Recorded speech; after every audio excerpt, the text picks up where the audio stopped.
Bonjour à tous, je vous invite à vous abonner à cette chaîne, à aimer, à partager, à commenter ces vidéos, c'est très important. C'est une manière de nous soutenir. Merci à vous tous. Et d'abord, j'accueille mon partenaire du jour, Alexis Poulain, fondateur du site Le Monde Moderne. Bonjour Alexis. Bonjour. Allez, on se tourne tous les deux vers notre invité.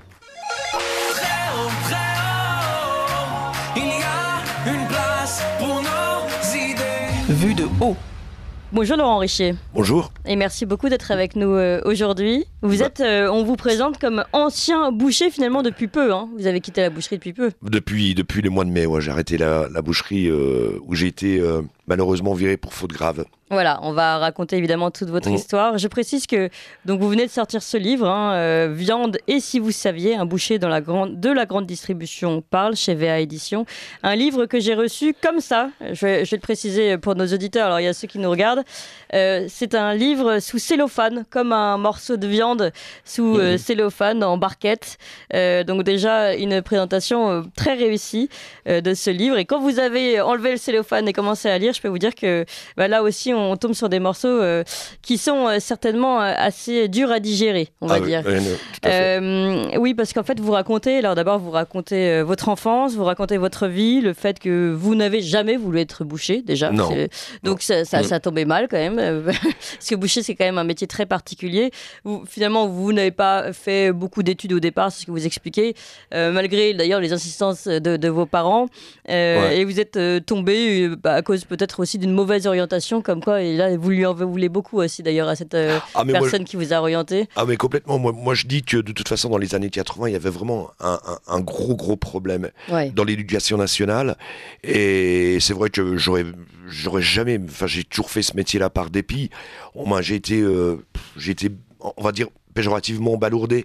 Oui, c'est ça. Comme ça. Allez, celui-là, il va aller. Vous devez faire un métier manuel, soi-disant, pas de capacité pour faire autre chose, alors qu'aujourd'hui, vous écrivez un livre et puis on va voir votre parcours qui est très singulier parce que vous avez tenté plusieurs fois de devenir journaliste, justement. Oui, non, mais complètement. Et avec succès. Donc, on voit bien que l'orientation était mauvaise. Bon, vous avez été envoyé à la boucherie, vous qui adorez les animaux en plus. Vous avez froid, donc les laboratoires. Bon, rien ne va. Déjà, dès le début, rien ne va, si vous voulez. Si on commence votre carrière professionnelle, je parle pas de votre vie familiale. Dès le début, c'est-à-dire que dans la boucherie, il faut savoir que là où je travaillais, mais en tant qu'apprenti, on faisait déjà de la remballe.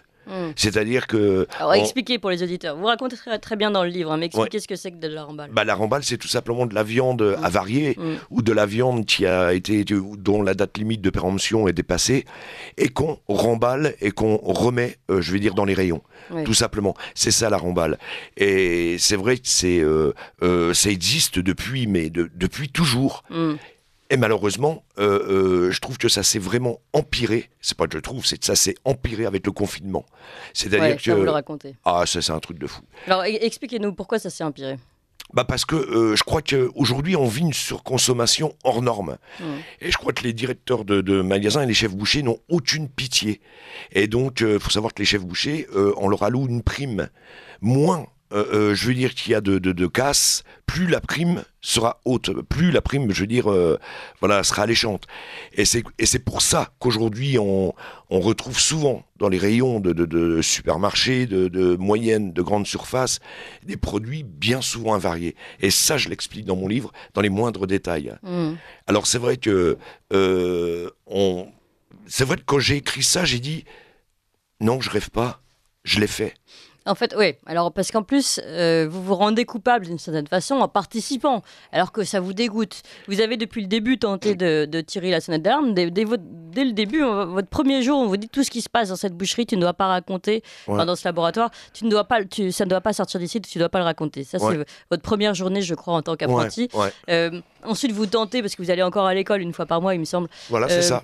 J'avais une semaine d'école par mois. Vous tentez de le dire au professeur, la personne qui anime ces conférences, dire est-ce que c'est normal, voilà ce qui se passe. En fait, vous vous rendez compte que quasiment tous les étudiants, tous les apprentis sont dans le même cas que vous. Complètement, et on c'est vous dit, ça qui est... En gros, on vous dit, mais non, mais c'est un peu la norme, ça. Alors la norme, jusqu'où va la norme, quoi? C'est-à-dire que vous comprenez que finalement c'est normal. Alors racontez aussi peut-être aussi comment on fait les saucisses, c'est-à-dire on utilise tous les viandes. Les déchets, les nerfs. C'est-à-dire que les saucisses, c'est simple, et ça existe depuis la nuit des temps. C'est-à-dire que je l'ai fait à mon apprentissage, et je l'ai fait encore, je veux dire, les dernières années, les derniers mois. Et en fait, moi, je me suis vu faire des saucisses avec du porc, par exemple, des chipolatas, du porc qui trempait dans un liquide visqueux, qui était resté au frigo pendant, 10-15 jours. Des merguez avec de la viande, de la viande qui était pendue au S, de la viande qui était pendue depuis au moins 15 jours, où on retrouvait le moisi dessus. Et c'est ce que je dis. Dans ce livre, j'ai rien inventé, puisque j'ai plus de 100 photos, j'ai des vidéos. Et au fur et à mesure que je travaillais, au fur et à mesure, je m'enfonçais, si vous aimez mieux, dans une dépression absolument terrible. Et puis cette femme qui est à l'hôpital, le papa qui vient et qui dit, voilà, j'ai acheté, mais je sais que c'est moi qui avait fabriqué cette chair et qui avait vendu, je veux dire, non, mais c'est raconté pour nos auditeurs, pour qu'ils comprennent bien. Et quelqu'un qui vient vous voir et qui vous dit, voilà, nous, on a un problème, quelqu'un nous a vendu de la viande, enfin, on nous a vendu dans cette boucherie de la viande avariée, et ça crée aujourd'hui un problème de santé grave. Voilà, c'est-à-dire qu'elle avait attrapé une bactérie, et en fait, son état apparemment était vraiment assez catastrophique, d'après le père. Il monte au bureau, je n'ai jamais plus entendu parler de cette histoire-là. Mais alors, bien sûr, j'ai demandé au chef, mais il n'y avait jamais de problème. En fait, partout où j'ai travaillé en tant qu'intérimaire, tous les chefs bouchers, il n'y avait jamais de problème. C'est-à-dire que tout ce qu'ils faisaient était bien, c'était dans les règles, non. Pas du tout.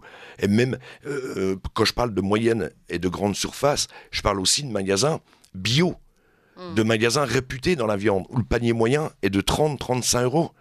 Alors ça, c'est une question qu'on va aborder ensemble parce que, en fait, en lisant votre livre, on se dit finalement, il n'y a pas de porte de sortie. On ne sait pas vers qui se diriger aujourd'hui. Parce que, à la limite, si vous ne critiquez que la grande consommation, la grande surface, etc., on se dit, bon, on va aller chez le boucher, un boucher de confiance. Mais en fait, vous dites, même dans les petites structures, parfois, il se passe les mêmes choses. Je vais donner la parole à Alexis Poulain. C'est un peu ça ma question, c'est-à-dire qu'on a l'impression que à la lecture de ce livre, il faut devenir végétarien, quoi. On ne peut faire confiance à personne dans la filière viande. Est-ce qu'il y a un retard des pouvoirs publics par rapport à des politiques sanitaires? Est-ce que c'est des mauvaises pratiques qui sont jugées normales parce que de toute façon, il faut utiliser la viande le plus possible? Mais est-ce qu'il y a quand même du mieux? Ou est-ce qu'on peut se dire quand on achète de la viande, là, je sais que je peux faire confiance à mon boucher. Est-ce qu'il y a des bouchers de confiance? Voilà. De toute façon, je vais pas mettre dans le même sac tout le monde. Malheureusement, là où j'ai travaillé, il n'y a pas un magasin qui n'a pas quelque chose à se reprocher. C'est-à-dire que partout où je suis passé, il y a toujours eu de la remballe et des préparations bouchères absolument honteuses. Maintenant, il y a des bouchers de quartier, c'est vrai, qui font bien leur travail. Et je pense qu'il faut, aujourd'hui, par exemple, pour acheter moi, je suis végétarien. Vous êtes devenu végétarien. Voilà. Vous êtes tombé dans l'anorexie, la boulimie, vous aviez un rejet par rapport à tout ça. Un rejet. Vous êtes devenu végétarien. Voilà. Donc végétarien et pas vegan, c'est-à-dire que vous prenez quand même des œufs. Oui. Végétarien. Je ne mange pas de viande, je ne mange pas d'animaux. Pour moi, manger un animal, manger un morceau de cadavre, non, c'est pas pour moi. C'est-à-dire que ça avait déjà commencé, ça. C'est ça qui est quand même paradoxal à votre parcours, parce qu'on le sent déjà jeune, vous aviez déjà du mal finalement avec la viande. Donc franchement, et la conseillère en orientation, celle-là, franchement... mais moi je lui en veux encore aujourd'hui. On peut comprendre. J'en veux parce qu'elle a déstabilisé. De toute façon, elle a fait de ma vie que des échecs. Et vous voyez, là j'ai encore envie de pleurer. Parce que on n'a pas le droit de faire ça à un enfant. Un enfant n'a pas le droit. Non seulement j'ai vécu cette humiliation, j'ai vécu aussi le racisme, parce que j'étais fort, je l'explique dans le livre, et le truc c'est que dans les années 80, non, l'éducation nationale, c'était vraiment c'était affolant, quoi. C'était incroyable. Mais bon, en revenant sur les bouchers, bien sûr qu'il y a des bouchers de quartier qui font bien leur travail. Mais moi, aujourd'hui, si je veux acheter, par exemple, de la chair à saucisse, ou par exemple des merguez ou quoi que ce soit, Franchement, honnêtement, vaut mieux connaître vraiment son boucher par cœur aujourd'hui. Parce que ce que j'ai vu et ce que j'ai fait, et c'est pour ça que j'ai écrit le livre dans la dépression, non, jamais quoi. Alors, moi, j'ai beaucoup de questions encore. D'abord, sur cette histoire de remballe, en effet, on se dit, bon, on fait les saucisses à partir des viandes les plus, voilà, qui peuvent plus être toutes fraîches, qui peuvent plus être servies en steak haché frais. Ouais. Mais finalement, est-ce qu'on n'a pas aussi des normes qui sont tellement strictes, tellement compliquées aujourd'hui, enfin, en tout cas, je sais que pour les agriculteurs, c'est le cas. Peut-être pas pour les bouchers, on va en parler. Mais est-ce qu'elles sont tellement poussées que finalement on est tellement tombé dans un extrême que oui, dépasser la date de péremption entre guillemets de quelques jours, comme on le fait pour les yaourts dans le frigo de la maison, est-ce si choquant? Voilà, je vous pose la question. Alors maintenant, on va pas tomber malade parce que un morceau de viande dont la date de péremption est dépassée depuis 1 jour ou 2 jours, d'accord? Mais par contre, quand elle est dépassée depuis 5, 6, 10 jours, là, ça devient un vrai problème. Un vrai problème. Et moi, j'estime que la viande, aujourd'hui, coûte très cher. Et on n'a pas le droit de duper le client. On n'a pas le droit, aujourd'hui, de lui vendre un morceau de viande qui n'est pas frais. D'accord ? Et ça se passe beaucoup trop souvent. Et d'où j'explique aussi... Alors, je voudrais qu'on aille aussi sur le phénomène, parce que ça, on a l'impression que c'est quand même quelque chose... on en parle, rien à voir, mais à l'hôpital, dans la police, etc. Cette politique du chiffre. On la retrouve partout aujourd'hui, et finalement, on la retrouve aussi dans ces boucheries, où vous l'expliquez bien, hein, il y a une distinction entre les chefs bouchers qui vont recevoir des primes s'il faut leur chiffre, voilà. Et puis les autres qui sont obligés d'appliquer et qui souffrent. Et vous n'êtes pas le seul à souffrir, finalement. Non. Et donc, on voit, encore une fois, toujours cette dichotomie entre ceux qui vont faire du chiffre parce qu'ils ont un bilan à présenter et un salaire qui va être en considération de cela, et qui perdent complètement pied par rapport à la réalité et par rapport au bien commun. Oui, mais ça... L'histoire des prix, on l'a vu avec Buitoni. Oui. Ah, malheureusement, il y a des gens qui ont tiré la sonnette d'alarme. On n'a jamais rien voulu comprendre. En fait, j'ai vécu cette histoire, moi, au quotidien. Je la vivais au quotidien. Et votre question, c'est ça, c'est sur le chiffre d'affaires. Il faut de toute façon que le chiffre d'affaires, il faut toujours, par exemple, si on parle de confinement, avec le confinement, bon, les restaurants ont été fermés. Donc, bien sûr, les moyennes grandes surfaces... Il y avait des stocks en trop. Voilà, ont vu leur chiffre d'affaires vraiment s'élever considérablement. Sauf que quand les restaurants ont réouvert, à ce moment-là, non, il fallait garder absolument le même chiffre. Le même chiffre. Donc, les frigos se remplissaient de viande, et puis il fallait écouler coûte que coûte. Et puis quand vraiment on n'y pouvait plus rien, à ce moment-là, c'était 3-4 caddies de viande jetés à la poubelle pour rien. C'est tant d'animaux qui sont tués, je veux dire, qui sont tués pour rien. Et ça, c'est une honte. Évidemment. C'est une honte. Quand on sait la pauvreté aujourd'hui en France et dans le monde, et puis si on parle des humains, mais on parle aussi des animaux. C'est un truc de fou. Bien traiter un animal, c'est de l'humanité. Alexis Poulain. Oui, il y a eu des campagnes, on voit que ça met du temps, hein, le broyage des poussins, la castration des porcelets, tout ça, qui sont des pratiques aussi de l'élevage et de l'abattage, qui sont terribles, hein, et pour faire bouger ça, ça met beaucoup de temps, et les gens qui font ces horreurs trouvent ça tout à fait normal, puisque ces animaux sont considérés comme du kilo, comme de la matière, et pas comme des êtres vivants. C'est ça qui est assez terrible. Alors après, la viande devient de plus en plus chère, donc je pense qu'il y a beaucoup de gens qui vont devenir végétariens par contrainte financière. C'est heureux ou malheureux, mais pour ce qui est de la filière de la viande, moi je vois très peu d'avancées. Et c'est vrai que c'est pratique, hein, de remballe et de choses comme ça vont continuer malheureusement, et il y a de plus en plus d'ailleurs de scandales sanitaires dans la grande distribution, et pas seulement dans la viande, hein. Moi, je pense aussi à tout ce qui est du plat préparé industriel. Il y a eu Buitoni récemment, hein, avec des morts sur les pizzas de chez Buitoni et Kinder et plein d'autres, hein. Et quand on va en magasin, on a les cahiers de rappel qui sont assez discrets, hein, sur tous les produits qui sont rappelés dans la grande distribution. Et c'est des cahiers qui font plusieurs pages souvent. Je trouve qu'il y a une mauvaise information aussi du consommateur. On voit que cette société pousse à la consommation, y compris de produits avariés.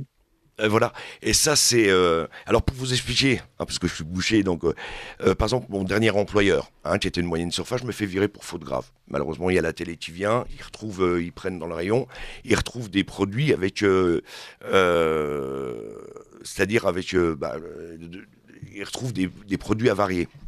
Avec un taux de batterie 1000 fois supérieur aux normes européennes. C'est vous qui avez lancé l'alerte. C'est moi qui ai lancé l'alerte. Parce que je bossais avec les rats quand même. Les rats traversaient quand même le labo. Et ça, c'est courant. Bon, j'ai été viré pour faute grave. Et puis un jour, dans la Voie du Nord, ah tiens, je regarde. La société qui m'a viré pour faute grave, rappel des pizzas. Il y avait la listeria dedans. Ah oui. À part ça, tout va bien. Tout va bien. Mais aujourd'hui, et c'est vrai, monsieur Alexis Poulain, ce que vous dites, il y a beaucoup de produits qui sont rappelés. Et ça, on peut regarder sur Internet, c'est affolant. Oui. Affolant.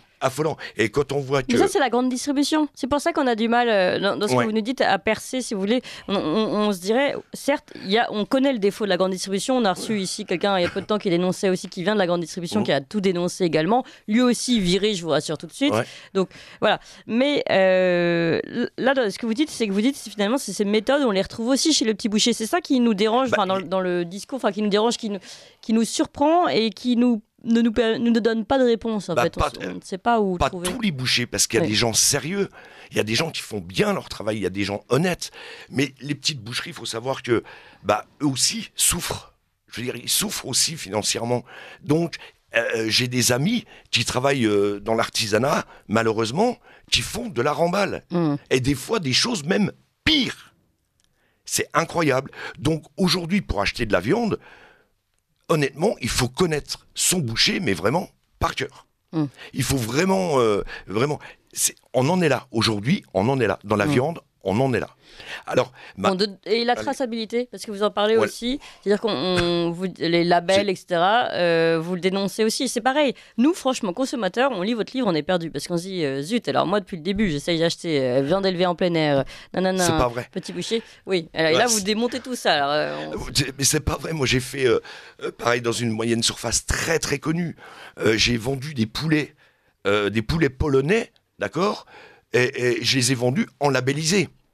Mais ça, c'est dingue. Mais on en est là aujourd'hui. Mais le client, il voit du feu. Oui. Comment ? Les contrôles, c'est quand même très contrôlé. Il n'y a jamais de contrôle. Moi, je n'ai pas vu, je veux dire, dans les magasins où j'ai travaillé, j'ai pas vu de contrôle, mis à part un, que j'explique dans le livre, où là, j'ai dénoncé, mais moi, j'aurais fermé la boucherie.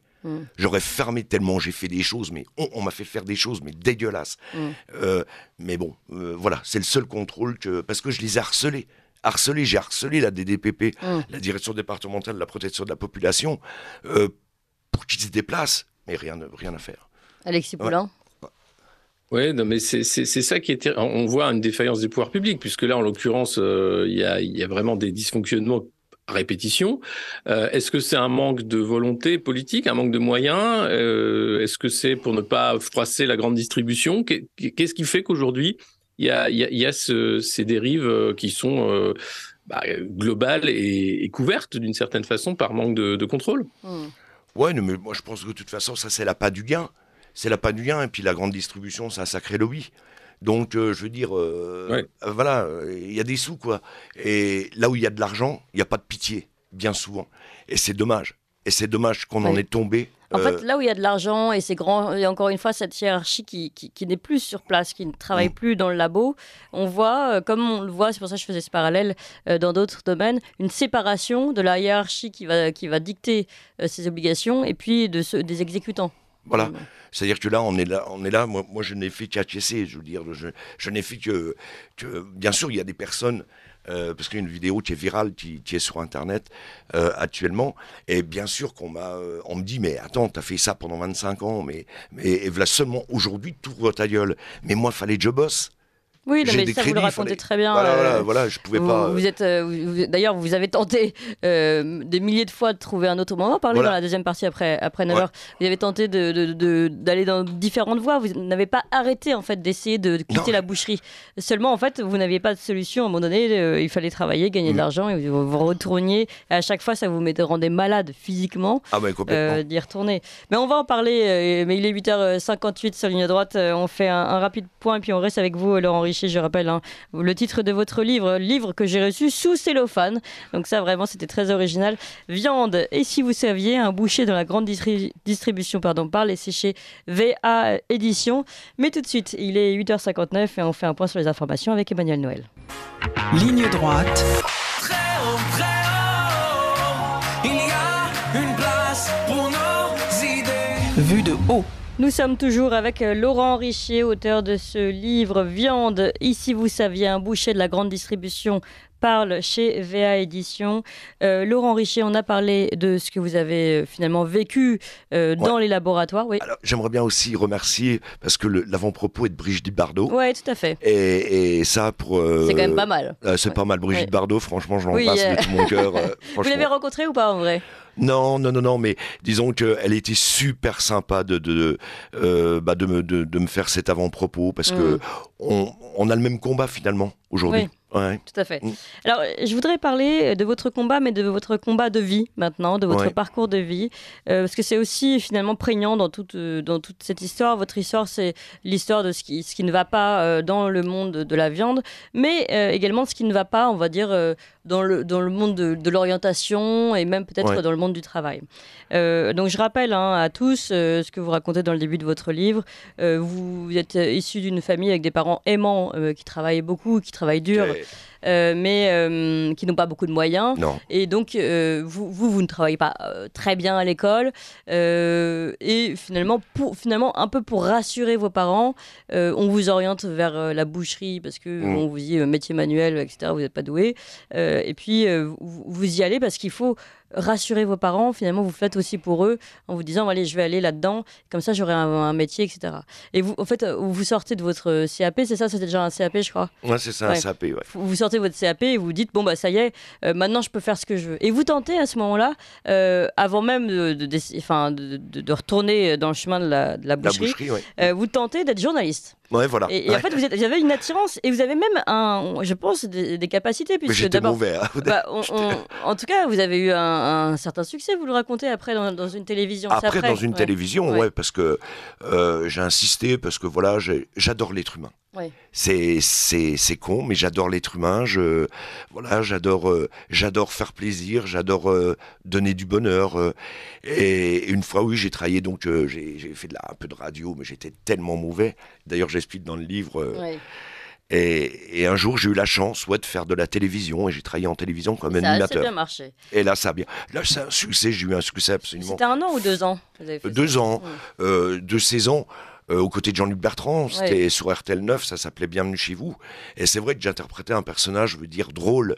C'était un peu le bouffon du roi, j'étais là pour faire rire. Donc je remettais, je faisais des astuces, je faisais des astuces de grand-mère, quoi. Je remettais au goût du jour des trucs comme ça. Donc ça marchait, mais bon. Voilà. Et ce qui est intéressant, en fait, c'est que vous avez plusieurs fois tenté. Alors, évidemment, le journalisme qui vous faisait rêver. Là, d'ailleurs, vous le découvrez, et c'est vrai que c'est un monde très difficile. Vous travaillez pendant 2 ans, puis d'un seul coup, au revoir, c'est fini, pour rien. Donc, vous découvrez la dureté de ce milieu-là également. Et puis, surtout, vous tentez quand même d'autres métiers. Alors, vous faites un petit peu, vous touchez un peu à tout, commercial, etc. Mais finalement, vous n'avez pas beaucoup d'options, quoi. Non. Et puis le truc, c'est que les portes se ferment. Je tente plein de choses. Mais pourquoi les portes se ferment? Je sais pas. J'ai même travaillé dans les pompes funèbres. Vous étiez commercial dans les pompes funèbres. Commercial. Mais les portes se ferment. Et ça me ramène tout doucement à la boucherie. Toujours à la boucherie.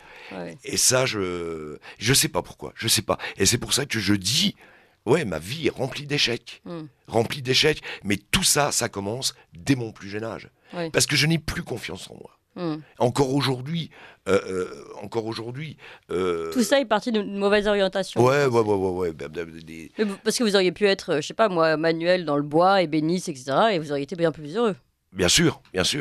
Manuel, j'aurais pu faire de la boulangerie aussi, j'aurais pu faire du pain. Mais le problème, c'est que on m'a mis On m'a mis là-dedans, quoi. J'ai cherché un boulot, fallait que je travaille. De toute façon, Oui. mes parents ne concevaient pas d'avoir un train de savate à la maison. Alors la dernière question que je voulais vous poser, Laurent Richer, finalement, vous dites ma vie est une vie d'échec. On comprend d'ailleurs que vous avez écrit ce livre un peu en dépression, aussi sous le coup de ce qui vous est arrivé dans la boucherie, évidemment. Mais aujourd'hui, on voit que vous êtes en plein renouveau. D'abord, vous écrivez un livre qui est remarquablement bien écrit, avec de l'humour, avec une plume, avec un style on peut imaginer donc le succès que vous aviez à la télévision. Comment vous imaginez l'avenir maintenant ? Déjà, moi, je remercie, avant de répondre à votre question, je remercie Hubert. Je remercie Camille, Pauline, je remercie VA Édition de m'avoir fait confiance. Parce que c'est eux qui m'ont dit, d'ailleurs Hubert qui m'a dit, je veux que ça soit toi qui écris. Qui écrivent ce livre. Je veux pas prendre quelqu'un d'autre qui va te. Bien sûr, les fautes ont été, je veux dire, les fautes de français, voilà. Mais là, je suis fier. Alors maintenant, la suite, je sais pas. Peut-être que c'est la fin de ma vie finalement. La fin d'une vie, le début d'une nouvelle. Ouais, peut-être, ou même peut-être de ma vie, je sais pas. Ah bah, je sais pas. Décidément. Je sais pas parce que aujourd'hui, je crois que chacun, finalement, je comprends peut-être. Enfin, moi, je crois énormément en Dieu. Chacun a une mission dans la vie. Peut-être que la mienne, c'était de sauver les animaux, d'arrêter ce massacre, d'arrêter d'empoisonner les gens pour l'appât du gain, pour le fric. C'était peut-être ça ma mission. Alors je sais pas l'avenir. Mais là, c'est peut-être le début de cette mission aussi. Oui, peut-être. Ouais. Mon rêve, ce serait de travailler, je veux dire, dans une association animalière. Vous voulez pas travailler animalière. avec Brigitte Bardot ? Si, pourquoi pas, dans une association animalière. C'est vrai que ça, c'est mon plus grand rêve aujourd'hui, parce que j'adore les animaux. Mais, je veux dire, même si je suis végétarien, j'ai fait ce livre pour tirer la sonnette d'alarme. Parce que l'inflation qui arrive au mois de janvier, tout ça risque de s'accélérer. C'est-à-dire que alors là, ils vont mettre la clé sous la porte de toute façon en général. Les petites structures. Ouais, mais les grandes structures, qu'est-ce qui va se passer ? La remballe va battre son plein. Oui. Donc avec l'inflation, franchement, alerte rouge. Et je pense que le livre, il arrive à point nommé aujourd'hui. Parce qu'il était temps de tirer la sonnette d'alarme. Et sur les réseaux sociaux, il y a beaucoup de bouchers aujourd'hui qui délient leur langue et qui parlent et qui acquiescent ce que je dis en disant « Oui, Monsieur Richer a raison, oui, je l'ai fait toute ma vie, oui, je l'ai fait pendant 13 ans. » Et on s'aperçoit que même dans la poissonnerie, on fait de la remballe. Donc, ce livre-là, pour Noël, pour choisir votre viande, c'est génial. Non, mais c'est vrai, c'est génial. Et vous laissez le petit paquet cadeau cellophane. Ouais. Voilà, il est prêt, il est prêt à être livré. C'est le combat, et je le dis, c'est le combat, c'est pour nos enfants, c'est pour nos parents, et c'est le combat à tous. Et c'est le combat d'une éthique aussi, évidemment, puisque derrière, le bien-être des animaux et des hommes compte également. Peut-être c'est ce qu'on oublie un petit peu trop dans notre société. Merci beaucoup, Laurent Richer. C'est moi qui vous remercie. Ancien boucher, et le titre de votre livre, Viande. Et si vous saviez, un boucher de la grande distribution parle, et c'est chez VA Édition. Vous appréciez cette émission ? Alors aidez Radio Courtoisie à en produire d'autres, en indépendance totale. Rendez-vous sur soutenir.radiocourtoisie.fr. Merci d'avance.